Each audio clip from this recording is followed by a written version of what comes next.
የአማራ ፋኖ ብሔራዊ ኃይል ሰሜን አማራ ቀጠና በላይ ዘለቀ የራስ አሞራው ውብነህ ተሰማ 3ኛ ኮር የህዝብ መምሪያ ኃላፊ ነኝ። ፋኖ ጻዲቁ አለል ይባላለሁ።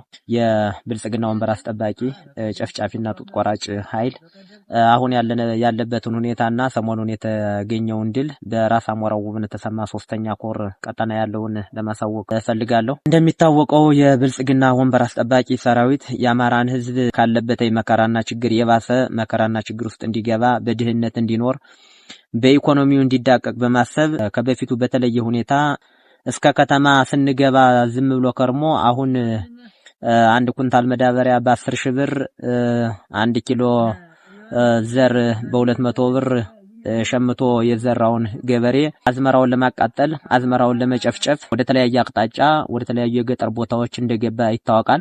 ለአማራ ህዝብ ነጻነት ሲል ራሱን መስዋዕት አድርጎ ስለ አማራ ህዝብ ነጻነት የሚታገለው ፋኖ ይህን ነገር ጠንቅቆ በማወቅ ጦርነቱን ላለማስነሳት አስቦ ነበር። ይህ ጡት ቆራጭና ጨፍጫፊ ቡድን በእያንዳንዱ ቀበሌ እየዞረ ማህበረሰቡን በማሳቀቅ ካህናትን በመግደል በማረድ ህብረተሰቡን በማሰቃጀት መሆኑን ተረድቶ ተቀናጀ ሁኔታ እንደ ራስ አሞራው ውብነህ ተሰማ 3ኛ ኮር ያሉ ክፍለ ጦሮች እያንዳንዳቸው ግዳጅ ተቀብለው በግዳጅ ሰንብተዋል። ከዚህም በመቀጠል የመጀመሪያ ግዳጅ በህዳር 28 ጭናና ድብ ጸለምት ተከዜ ክፍለ ጦር በመቀናጀት መነሻውን ከደባርቅ አንበራ አድርጎ በሶስት አቅጣጫ ወርዶ ወደ ብስኒት አቅጣጫ ሊሄድ የነበረውን የጠላት ኃይል እንደሚታወቀው ለህዝቡ ለማህበረሰቡ ሲባል ዝም ተብሎ ወደዛ ቀጠና እንዲገባ ተደርጎ ነበረ። ግን ይህ ጨፍጫፊ ኃይል ጓጓ ማርያም ከሚባለው ቦታ ካህናትን አርዷል፣ ህፃናትን ገሏል። በዚህ የተነሳ ለማህበረሰቡ ርህራሄና የሌለው አራጅ ጨፍጫፊ ቡድን መሆኑን አውቆ ድብ ጸለምትና ጭና ክፍለ ጦር በተቀናጀ ሁኔታ ከ28 ጀምሮ እስከ ትናንትና እስከ 07 ድረስ ከብስኒት ጥራይና ከጥራይና መናፈሻ እስከ አንበራ ድረስ ሸኝተውታል። በ28 ከብስኒት መልሰው ወደ ጥራይና አስገቡት። እንደገና ዙሮ በተቀናጀ ኃይል በትናንትና 07 04 2018 ደግሞ ከጥራይና ወደ መናፈሻና ወደ አንበራ እንዲገባ አድርገው በዚህ ቀጠና ጭና ክፍለ ጦርና በድብ ጠለምት ተከዜ ክፍለ ጦር ያለ የአማራ ህዝብ በሰላም አዝመራው እንዲሸክፍ በሰላም ካህናቶቹ እንዲጠበቁ ማህበረሰቡ ሰላሙን እንዲያገኝ አድርገው የተቻላቸውን ሁሉ ጠላትን በዚህ ልክ እየመቱ ይገኛሉ። በሚመታበት ሰዓት ሙትና ቁስለኛውን በየመንገዱ እያንጠባጠበ ነው የሚሄድ። ቁስለኛውን እያከመ እየመለሰ ወደ ከተማ ወደ ሕክምና የሚደርስበትን መንገድ እያንዳንዱ ክፍለ ጦሮች እያስተካከሉ ነው። ሙትንም የአካባቢውን ማህበረሰብ በመያዝ ደጉን የአማራ ህዝብ ሩሩሁን የአማራ ህዝብ ወግ ባህል ያለውን የአማራን ህዝብ በመያዝ የቀብር ስነ ስርዓት እየፈጸመ ሙቱን እየቀበረ ቁስለኛውንም የሚቻለውን ሕክምና እያደረገ ከዛ በተረፈ ደግሞ ወደ ተሻለ ሕክምና ወደሚያገኝበት ቦታ እየሄደ ይገኛል። በመቀጠል በላይንቃሽ ከመነሻውን ካምባ ጊዮርጊስ አድርጎ ወደ እንቃሽ አቅጣጫና ወደ ዛንቆ ሊወርድ የነበረውን ኃይል ገበሬ ማሳ ለማጥፋት ገበሬ ለመጨፍጨፍ ማህበረሰቡን መከረኛውን የአማራ ህዝብ ከመከራ ላይ መከራ ለመጫና ኢኮኖሚውን ለማዳቀቅ መነሻውን አምባ ጊዮርጊስ አድርጎ ሲንቀሳቀስ የነበረውን ጀግኖቹ ራስ ደጀንና ጭና ክፍለ ጦር በመቀናጀት አይቀጡ ቅጣት ሰጥተው ወደ መጣበት እንዲመለስ አድርገውታል። ጠላት ሙትና ቁስለኛ ሆኖ በየቦታው እየተንጠባጠበ በተመሳሳይ መልኩ ወደ አምባ ጊዮርጊስ ወደ መጣበት እንዲመለስ ተደርጓል።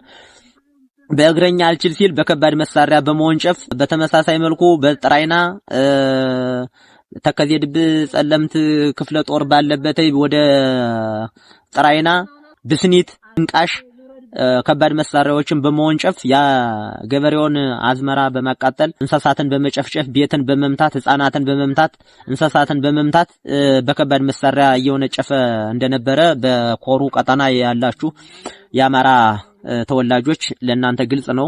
በነበረው ሁኔታ ግን ምንም ከባድ መሳሪያ ቢሆነጭፍ የመጣ ይህ የብልጽግና ወንበር አስጠባቂ ጡት ቆራጭና አራጅ ቡድን ግን ሙትና ቁስለኛ ሆኖ እየተጨፈጨፈ ወደ መጣበት እየፈረጠጠ እንዲሮጥ ተደርጓል። በሌላኛው አቅጣጫ ደጃሽ አያሌው ብሩ ክፍለ ጦር መነሻውን ከጭና አብጠራና ከዳባት አድርጎ በ13 ወደ አባ ዮሐንስ ገብቶ ሊጨፈጭፍ የነበረውን በ05 04 2018 ቀን ከቀኑ 5 ሰዓት እስከ ቀኑ 12 ሰዓት ባካሄደው ውጊያ በርከት ያለ የጠላት ኃይል በመመታት ሙትና ቁስለኛ አድርጎ መልሷል። ቁስለኛዎቹ የተቻለነ ሕክምና ተደርጎላቸው ወደ ተሻለ ሕክምና እንዲሄዱ ተደርጓል። ሙቶቹ በተገኘው አካባቢ የቀብር ስርዓታቸው እንዲፈጸም ተደርጓል። የተገኘ ድል አንድ ጥቁር ስናይፐርና የነፍስ ወከፍ መሳሪያ ጠላት ለደጃሽ አያሌው ብሩ ክፍለ ጦር ጥሎ ሄዷል።